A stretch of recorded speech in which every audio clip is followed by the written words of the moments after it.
আসসালামু আলাইকুম। প্রধানমন্ত্রী তারেক রহমান শনিবার একটি অনুষ্ঠানে বেশ কিছু গুরুত্বপূর্ণ মন্তব্য করেছেন, বক্তব্য দিয়েছেন। তার এই বক্তব্যগুলো তুলে ধরতে চাই এই কারণে যে আমরা অনেকেই এর থেকে দেশের ভবিষ্যৎ রাজনীতি, অদূর ভবিষ্যতের রাজনীতির জন্য একটা স্পষ্ট ইঙ্গিত পেতে পারি। আবার পাশাপাশি কোনো কোনো বক্তব্যে অনেক প্রশ্ন উত্থাপন হতে পারে অনেকের কাছেই। তিনি কি বলছেন? তিনি বলছেন যে জাতিকে বিভক্ত করে কোনোভাবেই দেশকে সামনের দিকে এগিয়ে নেওয়া যায় না। দেশের স্বার্থে সবাইকে ঐক্যবদ্ধ থাকতে হবে। জাতিকে দ্বিধা বিভক্ত করে দেশকে এগিয়ে নিতে চায় না। দ্বিধা বিভক্ত করে এগিয়ে নেওয়া যায় না, আর তিনিও এইভাবে এগিয়ে নিতে চান না। চমৎকার কথা। তার এই বক্তব্যের মধ্য দিয়ে আমাদের মাঝে অনেকেরই আশা জাগতে পারে, কিন্তু প্রশ্ন হচ্ছে যে কোন ধরনের বিভক্তি তিনি চান না, কোন ধরনের বিভক্তি থেকে তিনি দূরে থাকার কথা বলছেন। ঐক্য বলতে তিনি কি স্বাধীনতা বিরোধীদের সঙ্গে একসাথে পথ চলার কথা বললেন, নাকি আওয়ামী লীগের বিষয়ে একটা বিশেষ বার্তা দেওয়ার চেষ্টা করলেন, কোনো বিশেষ ইঙ্গিত দিলেন? এই যে শেষের যে প্রশ্নটি আওয়ামী লীগের বিষয়ে উত্থাপন করলাম, এই প্রশ্নটির সপক্ষে একটা উত্তর হয়তো তার নিজের বক্তব্যের মধ্যেই থাকতে পারে। আমরা একটু মেলানোর চেষ্টা করি। তিনি বলছেন যে জুলাই গণ অভ্যুত্থানে প্রত্যেকের ত্যাগের মূল্যায়ন করা হবে, তবে তার অর্থ এই নয় যে কাউকে বঞ্চিত করা হবে। আবার তিনি বলছেন প্রতিশোধের রাজনীতির ঊর্ধ্বে উঠে নিয়মতান্ত্রিক বিচারের জন্য অপেক্ষা করতে হবে। তার মানে আমরা ধরে নিতে পারি খুব সহজ সরলভাবে, জুলাই আন্দোলনে যারা নিহত হয়েছেন, আহত হয়েছেন, তাদের সবার প্রতি তিনি সম্মান জানাতে চান। আবার আওয়ামী লীগের প্রতিও তিনি অবিচার করতে চান না। এই তো মোটা দাগে আসে, নাকি অন্য কিছু? আবার হয়তো কেউ কেউ বলবে যে এগুলো স্রেফ কথার কথা, তাও হতে পারে। তিনি এই কথাগুলো বলছিলেন শনিবার রাজধানীতে জুলাই আন্দোলনে নিহতদের একটা স্মরণ সভায়। আমি বারবার একটা কথা বলি, এই দেশে এখনো পর্যন্ত আওয়ামী লীগ বিএনপির বিকল্প কোনো রাজনৈতিক প্ল্যাটফর্ম গড়ে উঠতে পারেনি, যদিও সেটি খুব দরকার মুক্তিযুদ্ধের আদর্শের প্রতি অবিচল থেকে নিয়মতান্ত্রিক রাজনীতি করার জন্য। কিন্তু এখনও তো সেটি আমাদের মাঝে এমন কিছু জন্ম নেয়নি। সংসদে যে ঐক্যের সুর বাজছে এমন কথা যারা দাবি করছেন, আমার মনে হয় তারা দিনের ঘুমে বিভোর রয়েছেন। এই যে কথিত ঐক্য, আমার কাছে স্রেফ নাটক বলে মনে হয়। স্পষ্ট করে বলি, স্রেফ নাটক বলে মনে হচ্ছে। আমরা সংসদ প্রাণবন্ত দেখতে চাই। দেশের নানান ধরনের অসঙ্গতি, অনিয়ম, দেশের অনেক ধরনের সংকটকে কেন্দ্র করে প্রাণবন্ত আলোচনা হবে, সম্মান প্রদর্শন করে একে অন্যের প্রতি সমালোচনা হবে, এই তো। কিন্তু সেটি আমরা ক্ষেত্র বিশেষ দেখছি না। সেখানে এই প্রশ্ন। যাই হোক, এখন কী কারণে বলছিলাম যে ঐক্য আমরা আপাত দৃষ্টিতে দেখছি, সেটি অনেকের জন্য বিপদ ডেকে নিয়ে আসবে। বিএনপির কবর রচনা করা হবে, এতে করে স্বাধীনতা বিরোধী শক্তিকে আরও বেশি শক্তিশালী করা হচ্ছে। আন্তর্জাতিকভাবে এই শক্তিটি অনেক বেশি এই মুহূর্তে কানেক্টেড, আরও বেশি তারা কানেকশন তৈরি করবে। দেখুন, বিএনপি এবং আওয়ামী লীগের বিরুদ্ধে অনেক ধরনের অভিযোগ থাকতে পারে,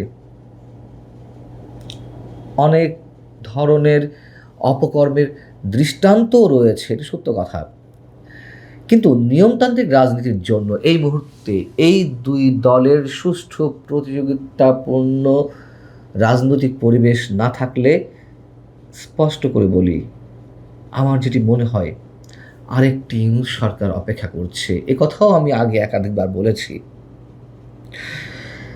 প্রধানমন্ত্রী বলছেন যে স্বৈরাচারী সরকার যেভাবে বিচার ব্যবস্থা নিয়ন্ত্রণ করে মানুষের উপরে অবিচার করেছে, সেই পথ অনুসরণ করা যাবে না। গুড। আমরা তো বলি যে আওয়ামী লীগের যে 15.5 বছরের শাসন, তাতে অনেক ধরনের উন্নয়ন ছিল, অনেক ধরনের ভালো কাজ ছিল নিঃসন্দেহে। আবার আওয়ামী লীগ স্বৈরতন্ত্রের পথে হাঁটছিল, আনডাউটেডলি এটুকু আমাদেরকে বলতে হবে। কিন্তু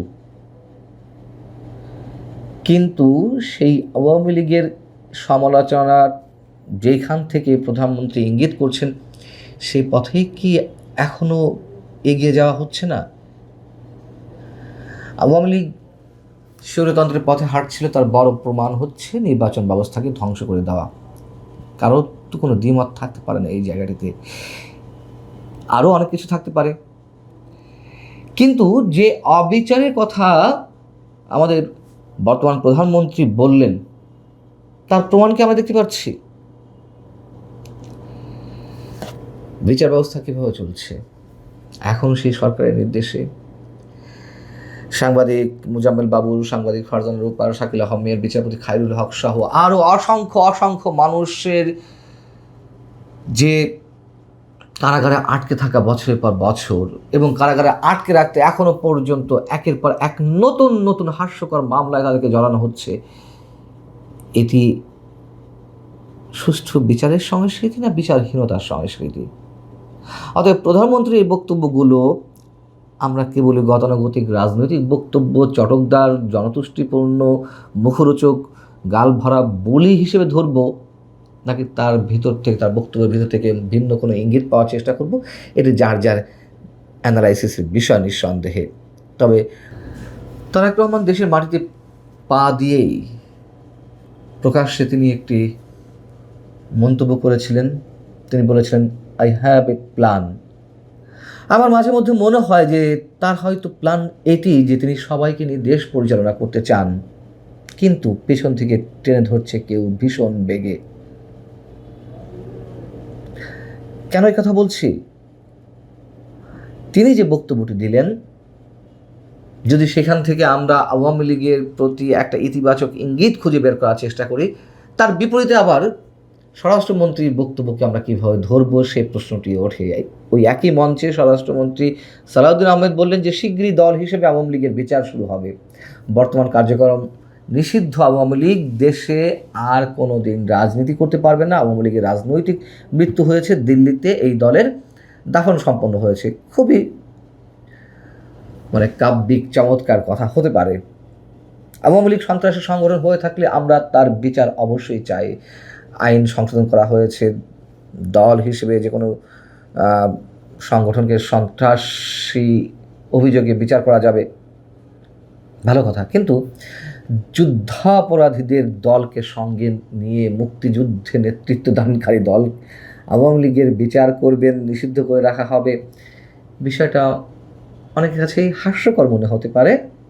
আমার কাছে খুবই সিগনিফিক্যান্ট। সেই ডক্টর ইউনূসের ম্যাটিকুলাস ডিজাইনের অংশ হিসেবে সব কিছু চলছে কিনা। তবে এটুকু বলে রাখি, আমার যেটি মনে হয় আওয়ামী লীগকে নিষিদ্ধ করে রাখার সম্ভাবনা, আওয়ামী লীগের বিচারও সম্ভবত করা সম্ভব হবে না। এগুলো বিশেষ উদ্দেশ্যে বা বিশেষ কোনো মহলকে খুশি রাখার জন্য আমাদের মন্ত্রী এই ধরনের শব্দ চয়ন করতেই পারেন।